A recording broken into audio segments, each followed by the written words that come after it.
Legend of Total War here, and today we're doing another Total War Warhammer 3 Immortal Empires campaign review, this time covering Boris Ursus. Now this campaign here is possibly the worst start position out of any legendary lord in the game. And it's also the very last of the campaign reviews. After this, we'll have actually covered every single one of the legendary lords. So he starts his campaign near the Tower of Torment, but he doesn't actually start off with any owned settlements to begin with, which there's only a handful of characters that actually don't start off with a settlement. Now, he starts at war with the Bloody Sword, which is a minor Khorne faction. Now, these guys here are not that difficult to deal with, but it's kind of a bit of a trap to stay here and fight them, because you've really got two choices with this particular campaign. You can stay in the Chaos Wastes and continue to try to generate loads of devotion that way, because one of your unique mechanics as Boris's faction is every time you own a settlement that is Chaotic Wasteland climate, you'll gain 4 extra devotion per turn. So it's quite possible playing as Boris to generate an absolute ton of devotion very early on. However, the downside to staying in this area is that you'll meet Archaon very early on, and he is extremely difficult to deal with when all you are really able to recruit in the early stages of the campaign is Kossars. It's good that you've got some Warbear riders, and that'll be very helpful, but what I find is that Archaon recruits a ton of regiments of renown really early on, plus he gets a vassal very early on, and you just find yourself kind of swamped by multiple enemies. It's a very unfair matchup. In addition to that, you are surrounded on all sides by people that absolutely hate you, so it's not like you're only fighting Archaon. You've got a Tzeentch faction over here, which could be a major problem, and they of course hate you. The Demon Prince is over here, and he tends to migrate this way. Sometimes he ends up fighting Malice Darkblade, and if that happens, then great. But generally speaking, this is one of the toughest start positions in the game, and is generally speaking a complete headache for people who are newer to Kislev. However, you absolutely do not need to stay in the Chaos Waste. It is really not that important for your campaign that you generate devotion at all costs. In fact, it's not really that important for your campaign at all, especially considering you don't play the internal politics game. Only the Ice Court and the Great Orthodoxy bother, and while you can support one or the other, it's not particularly important that you do either. It's not required of you. It doesn't matter who wins that race, not one bit. So what you could do instead is on turn 1, attach the Patriarch into his army, kill this army here, very easy, take the Tower of Torment. Now, what I'd recommend here is sack the settlement first and then occupy it, that way you get a little bit of extra cash, and recruit 2 units of Kossars, because that's all you're going to be able to recruit. There's no other buildings there. Then on turn 2, force march Boris down south here and abandon the Tower of Torment. It's really important that you abandon it, because on turn 3, if you position yourself just right by landing on the southern side of the ruin here that's Frozen Landing, you'll be able to occupy the settlement. And if you've abandoned this settlement here, it won't cost you anything to ruin dwell this settlement, and it will be immediately brought back up to tier 1, making it as same tier as this settlement here in a much more favorable area, because the rest of this province is filled with Chaotic Wasteland. And again, while you can get more devotion by staying out here, you will also incur a lot of other penalties, including reduced public order, reduced replenishment rate, reduced income, increased cost to construct. All of these are a huge problem.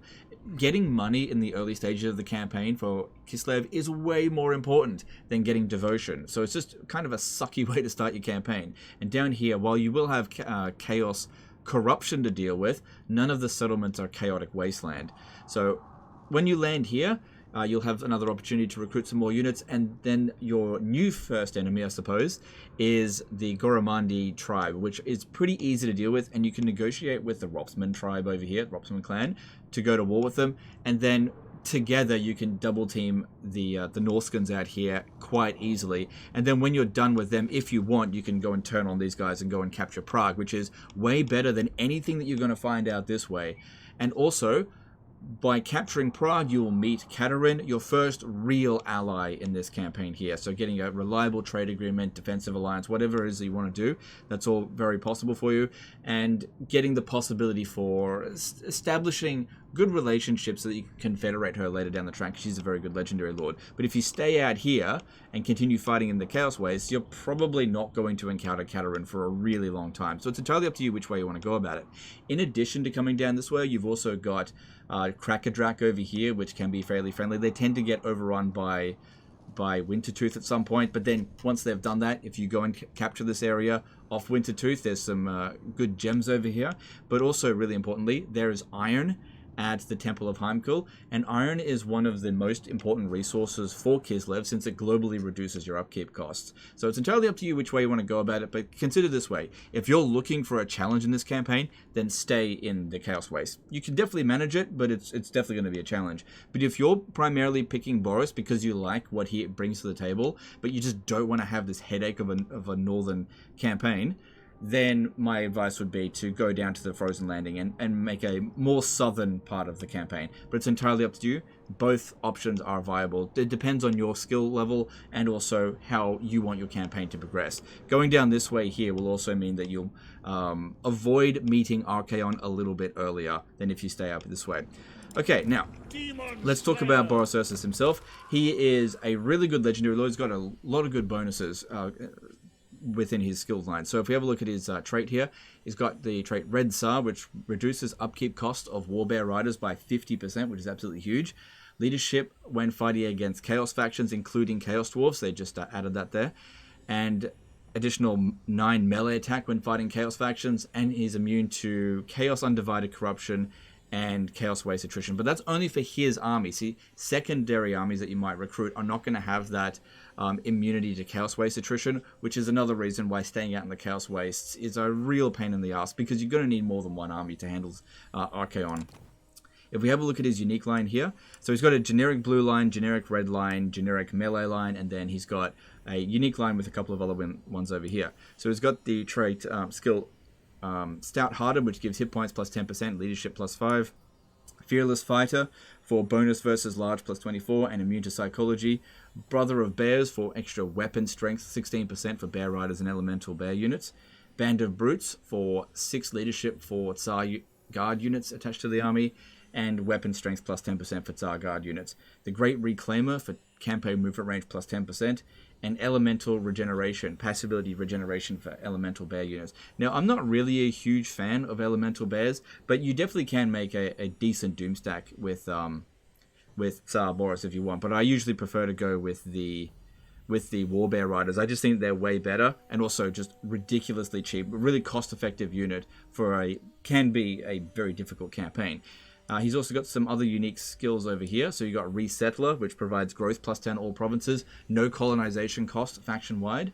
So that's really good. As one with Ursun, reduces his personal leadership by 8, increases his character's aura leadership effect by 5, and reduces enemy leadership in the local region by 8. Then over here you got Grand Builder, which provides construction cost minus 10% for all buildings, local province, and reduces construction time for garrison and religion buildings in the local province. Then you've also got Khan King over here, which reduces the Motherland invocation cost by 10%, which is insanely good, as you will be using that mechanic all throughout the campaign. And you'll get an additional 30 extra relations with Kislevite factions, which will stack with your already 30 bonus that you've got with the Ice Court. In terms of his mounts, he has just a generic warhorse, and then the unique bear mount Erskine, which makes him considerably stronger. If we have a look at his unique items, he's got the Shard Blade, which provides minus 5 corruption local province, reduced recruitment cost 10%, melee attack plus 6, bonus versus large 12. Ability Shard Blade, which is pretty good. Area of effect damage that slows everyone down, so it's pretty good.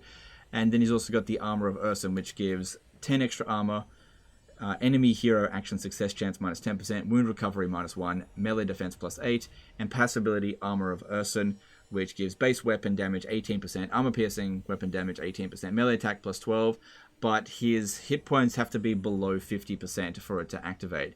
And he's got the set bonus of the Red Tsar's attire, which gives you request army cost minus 20%. So this set here really incentivizes you to have allies, military allies, and actually borrow those armies. So getting an alliance with Katerin or Kastalton is heavily incentivized if you've got this set over here. So I think that Boris is a really good legendary lord for Kislev. Then over here we have a look at the actual traits that his faction has. Diplomatic relation plus 30 with the faction of the Ice Court. Settlements in the Chaos Wasteland climates receive reduced climate penalties and generate devotion. So yes, it does reduce the penalties, but you're still going to have penalties. Whereas if you go down south here, all of this is just green territory. So you will make more money and be able to replenish your forces faster if you go down south. And the devotion that you generate is 4 per settlement that's Chaotic Wasteland. Again, I don't think that's that big of a deal, but some people think that's great. It's up to them. You've got construction cost minus 50% for garrison and religion buildings. Reduced construction time for province capital and settlement buildings. So you've sort of got a situation here where he grows a little bit faster than other Kislev factions, because setting up the garrison buildings is pretty good, and the capital settlement buildings. And then recruit rank plus 2 for Warbear Riders. Now they're a tier 4 unit, so getting to tier 4 out here takes a long time, whereas getting to tier 4 at Prague doesn't take quite as long. And also Prague has kind of got a bunch of bonuses for recruiting Warbear Riders, so you are heavily incentivized to going back to Prague, but it's entirely up to you. Overall, this can be a very interesting campaign, but it really depends on you managing your expectations. If you're a newer player to Kislev and you decide to play this on legendary difficulty and you decide to stay out over here, you're probably going to hate this campaign. But if you're somebody who is an expert at the game and you know Kislev back to front and you play this on legendary difficulty, then no problem. You can probably stay out here and have a really fun campaign. So it's really about managing your expectations and trying to have the campaign that you are going to get the most enjoyment of. Don't stay out here if you don't feel like you're going to enjoy it, and don't feel like it's a bad idea or you're a coward to come down this way. The most important thing with this campaign, regardless of what skill levels that you're on and what difficulty you play on, is that you have fun. So understand that you've got options available to you, and you can have a relatively fun, depending on the choices that you make, and relatively easy campaign if you go down south. It's entirely up to you. Anyway, that's the end of this one here, and also the end of this series. As of tomorrow, we'll be returning to sort of Doomstacks and Disaster Battles. So appreciate all the support from you guys for this series. It's been great, but I think that we've basically done now. We've done every single legendary lord. So I appreciate all the support. Appreciate you guys. Don't forget to subscribe if you haven't already. Plenty more content to come, and we'll see you next time. Later, guys.